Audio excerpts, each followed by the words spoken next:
All right. We're trying take two. Let's see if this works on YouTube. It's Dave Schultz. We're going with the Schultzycast, Acadiana's only local sports talk show in the mornings. We do not have one in the mornings on a regular basis. First one I tried had no sound. Let me see if we have sound on this one right now. Let me see. All right. We are live. Let me see if we get feedback here. All right. Let me see. All right. Now we got feed. All right. All right. So I know Foot Show is coming up here, but I did it earlier and we didn't have sound. I don't know why I didn't check my work. Should have checked the work. But we will be doing this Monday through Friday, 6:55 to about 7:30, 7:35 at least to begin with. See if we can do two in a row and then three and then kind of build it from there. And, you know, there is a little bit of a hole, right? We don't have a morning sports talk show here in Acadiana, right? My former station doesn't have one. They're national. The other former station has one from Shreveport, which they do a great job. It's just not local to Lafayette. So we'll talk Cajuns. We will talk Tigers, right? We got a bunch of Tigers fans here in town. We'll talk Pelicans. We'll talk Saints. Some Astros when we get to it, and that's coming up Thursday. So it'll be a local sports talk show, obviously with some of the same things I did before, national stuff. That, you know, some local stuff is turning national stuff, right? The Kim Mulkey story is going to be national here, although LSU is already, you know, LSU women's basketball has become national over the last year or so, winning a national championship, but now we got a big story coming up. All right, so please subscribe on YouTube at Schultzycast. I already got 30 subscribers, but didn't have any sound in the last episode. So we will do this at least Monday through Friday and appreciate your support. For those who don't know, I was let go, you know, right after Thanksgiving from Town Square. And the search for a job has been a struggle. And so we'll do this while we continue to search, and maybe this will turn into something here locally where we can, you know, get some sponsors and get that, you know, subscribers. Got to get to 1,000 subscribers. I'm starting at 10.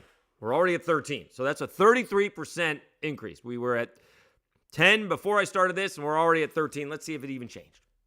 All right, let me see. Let me see if we got to 14 yet.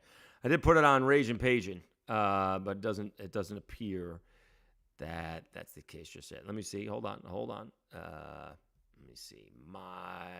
Don't change it yet. YouTube Studio. We're up to 18. So we've almost doubled the subscribers. That's outstanding. All right. So let's start it off with Cajuns baseball. They're on fire, right? Winners of 7 in a row. They have gotten themselves up to 61 in the Warren Nolan RPI. I don't know if it's too soon or not. I don't think so. It certainly gives us something to talk about. And it should be mentioned just over 3 weeks ago, right after the Tulane loss on a Friday night, a ball game that they blew, the Cajuns RPI was 236. And that includes, you know, Vanderbilt, LSU, and Houston. And they were 236. They beat Tulane 2 out of 3. They beat Arkansas State 2 out of 3. And now they've swept ODU. And now they did take care of Southern and McNeese as well in there. So they've won 7 in a row. And they've gone up from 236 to 61. It's outstanding. Big series coming up against Texas State. I'm not sure there's bad, good and bad. I think there's concern. The good, if not tremendous, was the Cajuns pitching. The starters went, I think 10 2/3 and did not give up a run. That's outstanding. You can't do better than no runs allowed by your starting pitching. The problem is no one's going 5. The Cajun starters have exactly 1 win on the weekend. Andrew Herman has a win on a weekday. They beat McNeese in Lake Charles. But Carson Fluno, also Herman was a midweek starter at that time. He wasn't in the weekend rotation.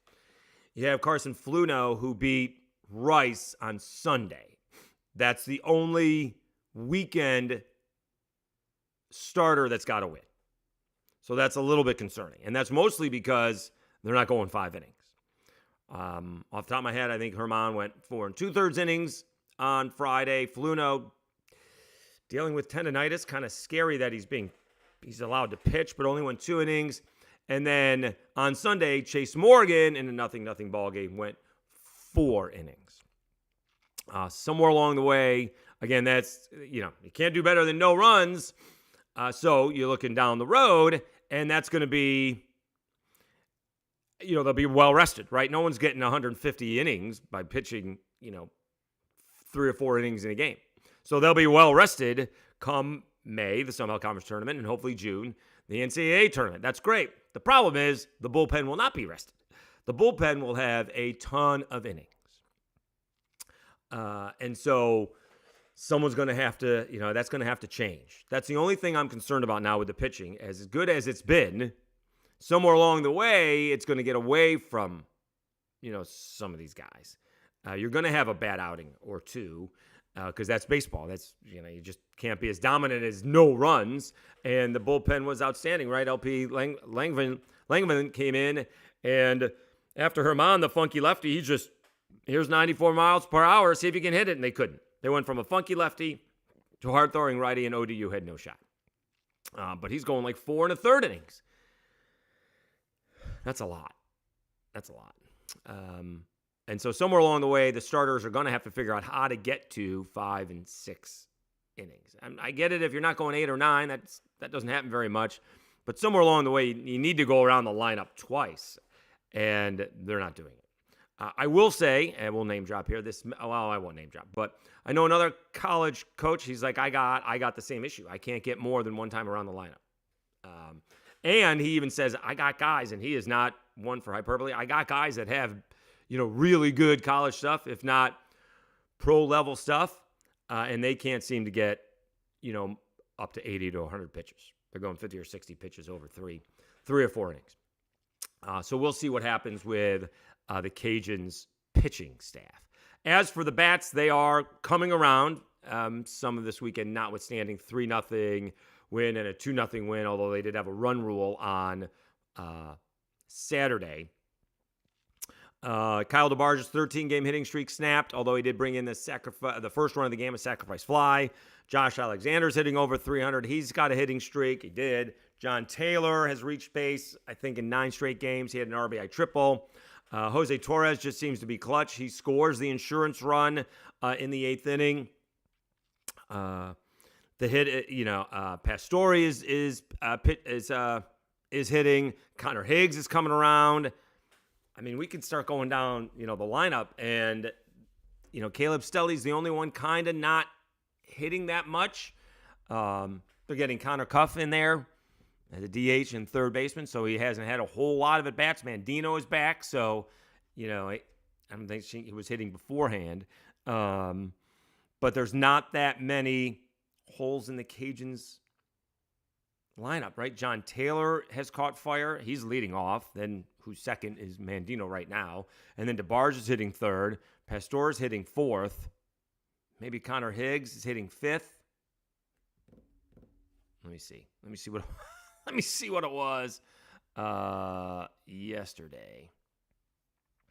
Can't remember the lineup off the top of my head. By the way, they're now, are they up to, let me see what the record is, because they have they've had a new lineup for every single ball game, right? They've had 24 lineups in 24 games. It's amazing. That is not easy to do, and that's what they've done. Although on Saturday it was only a one-person lineup, I think. They didn't change a whole lot on Saturday. So let's see what we have on Sunday. You had Taylor, Mandino, DeBarge, Pastor. Oh, Amedee's hitting well. Uhas played a right field yesterday. That's correct. All right. So you can go down the stats. They're pretty good. I mean, the hitting is, LaFleur's out with a bad back. That's not great. But DeBarge and Alexander hitting 309. Amedee's hitting 304. They all have double digits in RBI. DeBarge has 27. Taylor has 11 now RBIs. He's in the leadoff spot. Pastore hitting 289. Torres 283. Connor Higgs is up to 270. Caleb Stelly only 255. And then it's kind of like everybody else. Clay Wargo only hitting 200, but he's got 7 runs batted in, including coming off a home run. So the bats are going pretty well for the Ragin Cajuns right now. They do have a big ball game, big series coming up after Grambling. They get Texas State. And again, we were talking about the RPI. They're 61 right now, and you can't lose these midweek ball games. I know LSU fans always clamor for when they lose the midweek ball games, but it doesn't matter, right? They just came off a series where they played Florida. It's a top 10 team. Although they did lose 2 out of 3. I don't even care who the midweek ball game is. They're playing Arkansas this weekend. So, the problem is you get some good good Sun Belt teams. Texas State, I think, is 77, something like that. It's not a bad team. It's not a bad loss. But Grambling's 269. The Cajuns' RPI is going to go down after they play Grambling, whether they win or lose. And if you lose, it's a devastating loss.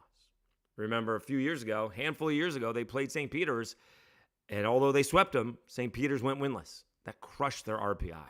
If St. Peter's won one game, the Cajuns probably would have gotten that large berth. So we are looking at that.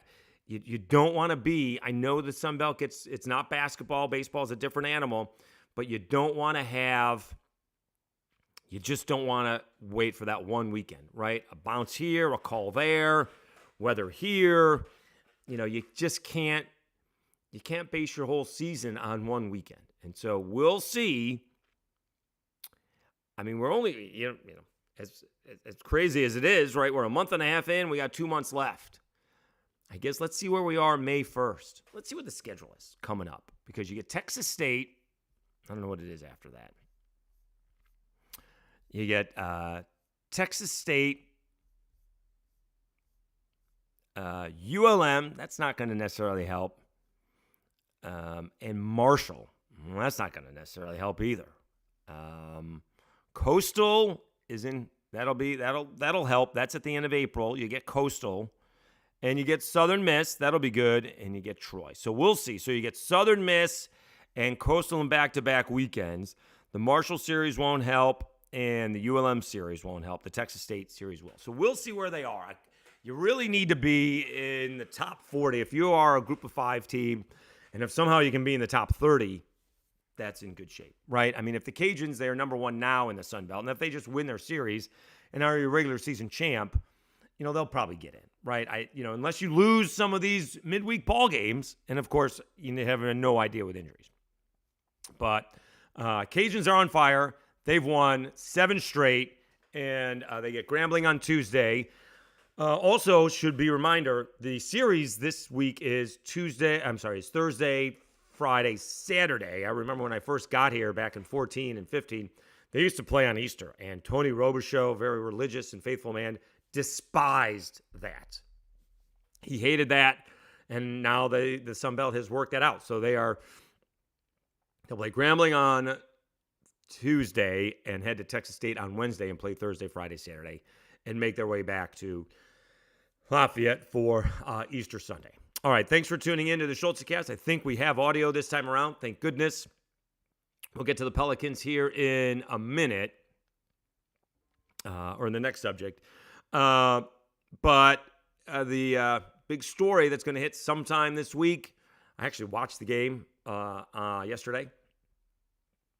LSU and Middle Tennessee State. As soon as I texted my nephew, should LSU lose this ball game, everyone's going to tweet it out, and I told him not to do it, and I wasn't going to do it, but other people would have. Well, Kim Mulkey's got plenty of time to respond to the post now. That's not what happened. LSU found themselves down 41-34, and they steamrolled. Middle Tennessee State, going on a 39-8 run. I mean, it was really impressive. Some people I saw on Twitter were concerned about the fouls. We're all in one direction, but every time I looked up, Middle Tennessee State was missing, and LSU was making a layup. So, really impressive ball game. LSU going to the Sweet 16. They are the defending national champs. That's not the big story, unfortunately. So, it came out on Friday. Pat Forty tweeted out from SI, hey, hearing about a Washington Post story. I'm not even sure if he did that. Let me see what he did. He said he heard about a story coming out on Kim Mulkey.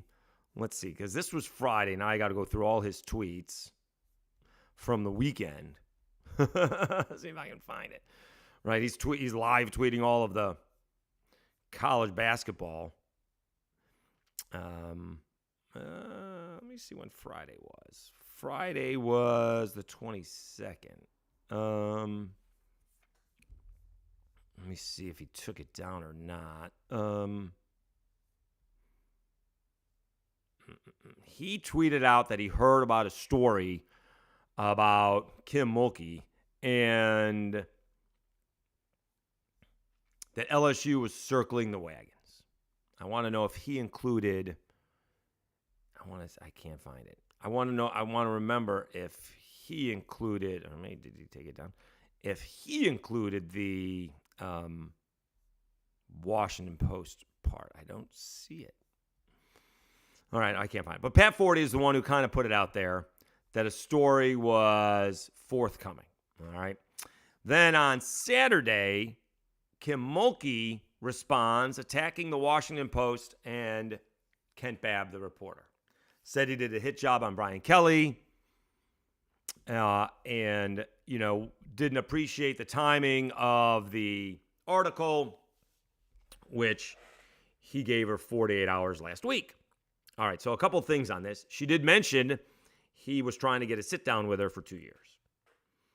Then asked for a response to the questions, and she didn't like it when he gave her 48 hours. Well, she had 2 years to respond, so that's a thing.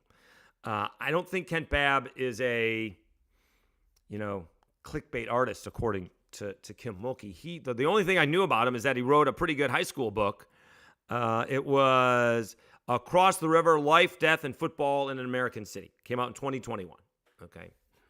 The last story I saw that he wrote was about the Lions and all across Detroit solidarity through football. That was January 21st. Before that, he wrote a column. They watched their husbands win the Heisman, then lost them to CTE December 8th. So I'm not sure he's the kind of reporter that Kim Mulkey claims that he is. We shall see. She also claimed that he was with Kim Mulkey in Baton Rouge and kind of duped some other people into talking on the record. We'll see what comes out. All right. This is, if you've never heard of the Streisand effect, this is exactly that. Barbara Streisand, back in the day, wanted the paparazzi to stop taking pictures of her house. And then what happened, I'm not sure if she sued or protested or whatever it was, all of a sudden everybody's taking pictures of her house. Well, outside of what Pat Forty did, all right, nobody knows what this is about. And if Kim Mulkey didn't bring it to our attention, certainly the national media wouldn't know what it's about. Maybe the sports media would, but now the national media is. And when I woke up first thing this morning at 5, it was the second story, the top story in the Washington Post sports section was JMU and Duke ballgame. The number 2 story was Kent Babb's article on Brian Kelly, which Kim Mulkey called a hit piece. I don't know if it's a hit piece. It kind of looks like it's. I think that's kind of mostly the way it is in college sports. There's the football team and everybody else. So I'm not sure how much of a hit piece it was on Brian Kelly. I'm going to subscribe, but I haven't yet. And so she claimed that, and so we shall see. All right. Now, if you go on Twitter and just search Kim Mulkey, there is the Baton Rouge reaction, which is circling the wagons because we protect our own, and then there's the national media, right? Whether they are basketball or just sports or just media, it is a completely different reaction. So we'll see what happens. I still don't think it's out. It's Monday at 9 a.m. We'll find out what it is. Kim Mulkey doesn't think that her players saw her press conference. I would doubt that. I'm sure they saw that pretty much immediately, if not shortly after practice or whenever, they had a minute in between the press conference and the game.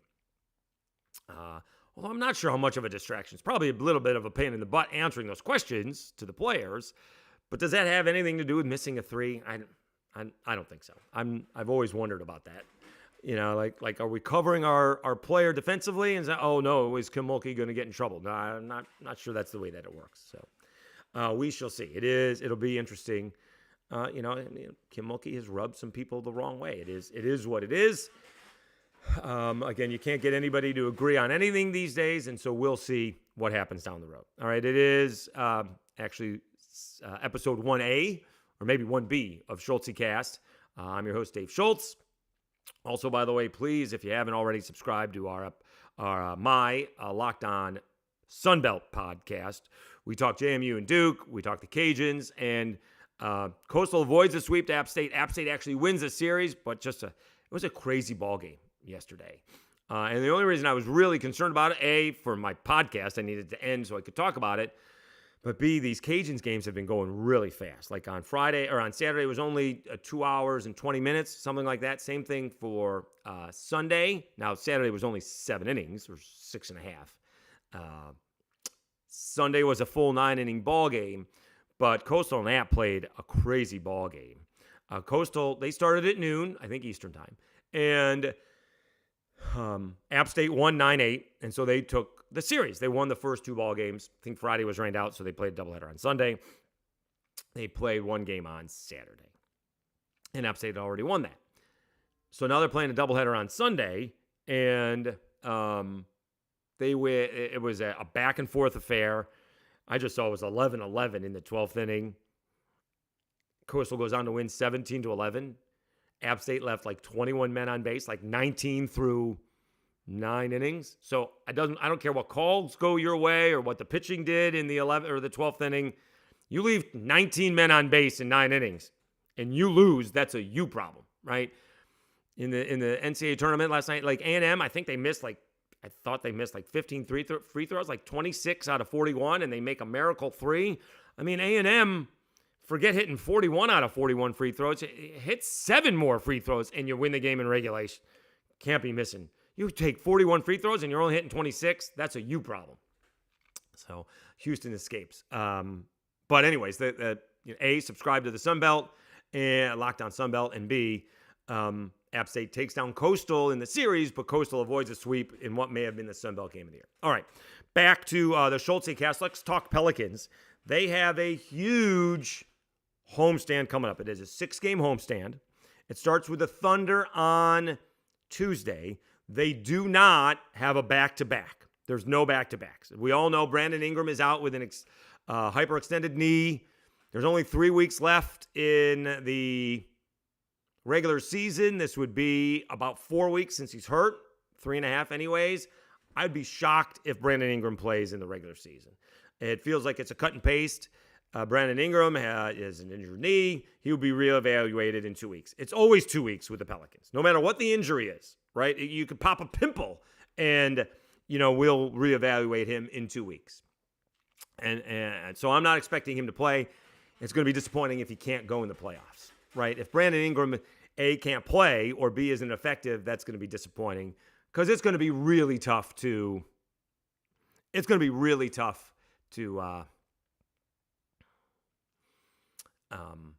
compete, all right? But they have this great opportunity to see what they're made of. They get the Thunder, the Bucks, the Celtics, the Suns, the Magic, and the Spurs. And I'm really impressed I did that off the top of my head. Wasn't looking at that. Can they manage a 4-2? Can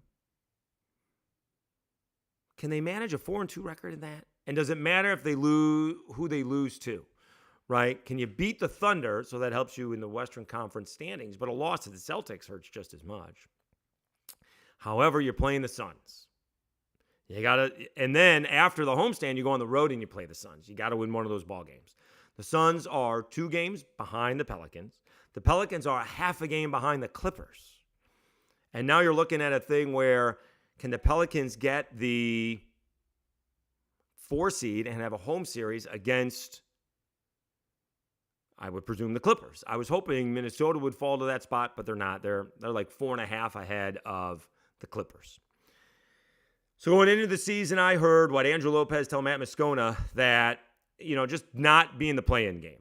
Don't be in the playoff series. Play-in series, all right? Be in the top 6. Well, I'm actually hoping for more. I want to win a first-round series if you're the Pelicans. That's what I want. Against the Clippers, that's going to be tough. I was hoping it would be, against the Timberwolves or Oklahoma City. Although Chris Canty from the ESPN Morning Show disagrees. He thinks Minnesota has that experience already. I'm not sure about that. I think, didn't they lose in the first round? What was that? What they call it, a friendly sweep? Or they losing 5 to the Nuggets?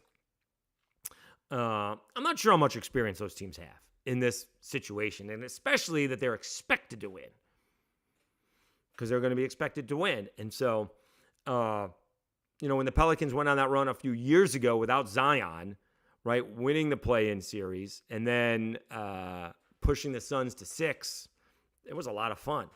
I just want to see the Pelicans play basketball. It'll at least be for 3 weeks, if not a month, right? That first round series seems to take forever, like 2 weeks. Then maybe the next series, depending how long it goes, can go 10 days, maybe 2 weeks if it's 7 ball games. It's going to be tough. Let's admit it. Brandon Ingram, healthy or not, that they can beat the Nuggets in a 7-game series. That would be shocking. I think they have a shot against the Timberwolves and or the Thunder. And we'll get a little bit of a preview against the Thunder this weekend. Oh, I'm sorry, on Tuesday. It's coming up tomorrow.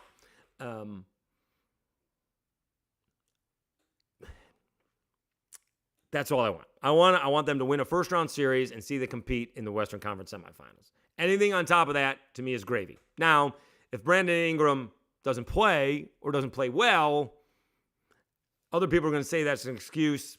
That's a reason.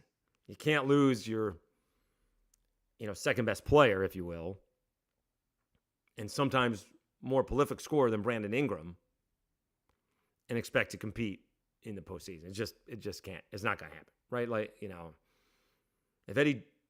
if Paul George goes down for the Clippers, it's going to be tough for them to compete, right? If Kawhi's playing and there's no Paul George, you may be able to win 1 game, maybe 2 games, but to win a series is going to be tough. So, if somehow the Pelicans can go 4-2 in this homestand, they'll be in good shape. They got to hit the road. They play the Suns. They play the Kings. They play the Warriors. They're only back-to-back over the next 3 weeks. There's only 3 weeks left in the regular season. They play the Kings and the Warriors back-to-back. That's about as easy travel outside of, like, the Knicks and Brooklyn in back-to-backs, right? Sacramento to Oakland or to San Francisco is that's, I'd say, a hop, skip, and a jump, but it's more just like a hop and a skip. So that's not the most difficult of all back-to-backs, as long as they don't have travel issues. But we're looking at it. The other thing is, how do the Pelicans get better? And there's a couple of things. Trey Murphy, as prolific as he is, needs to be more consistent. And Jordan Hawkins needs to get off the bench and be able to play. And the other thing is, here's what he doesn't want to hear, but Zion Williamson needs to develop an outside game. You can start at 12 feet.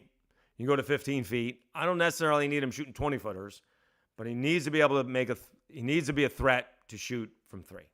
That is the only way the Pelicans are going to take it to the next level, is if Zion Williamson becomes somewhat, it doesn't have to be a major threat. It's got to be a minor threat. He's just got to shoot 30 to 33%. He needs to make, 1 3 a game. That's it. Shooting 3, 4, 5. Can you go 2 for 6, right? That's really all I kind of want. All right. That's what I want. Well, that's what they need. That's the only way they're going to get better. That's the only way he's going to take his game to the next game. He is 23rd in the NBA in scoring. He's grabbing 6 rebounds a game. I think he should get more than that, but 5 assists a game. He's having kind of an under the radar, really solid season for the Pelicans. He's down 25 pounds, so somewhere between he's weighing in somewhere between 265 and 275. I'd like that to be between 260 and 265. I still think maybe that's a little bit too much. I don't think there's anything wrong with 250 or 255, but hey, do that during the season, and that's a market improvement as someone who's taken a month, and I know, we're different, but I'm down 12 pounds in a month and a half. We'll see where we are here in a week, see if we get down 15 pounds, but it's not easy, and good for him.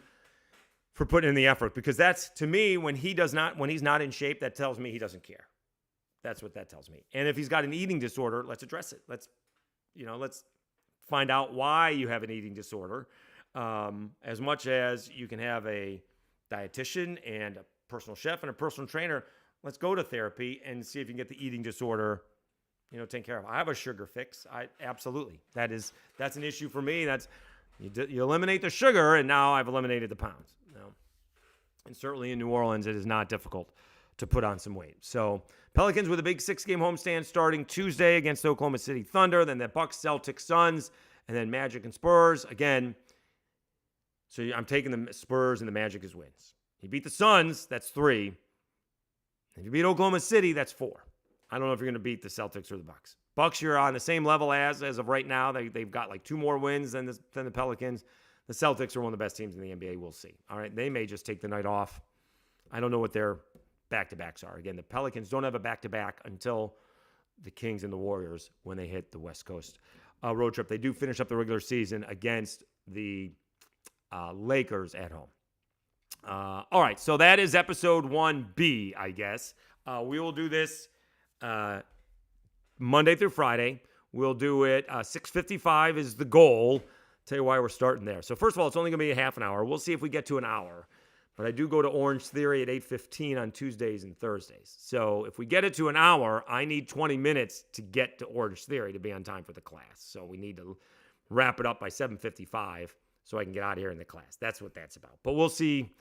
I'm already doing a take 2 episode, so we'll see how long this goes. Please subscribe to the channel on YouTube. It's Schultzycast. I got the little logo there. We may do a little change with that. Really appreciate your listening and you watching. We'll get the audio down as well and see if we can get that on to Apple Podcast and Spotify and the such. All right. Thanks so much for listening to the first episode of Schultzycast. I'm Dave Schultz. Have a great week, everybody, and we'll talk to you again on Tuesday.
To about 7:30, 7:35 at least to begin with.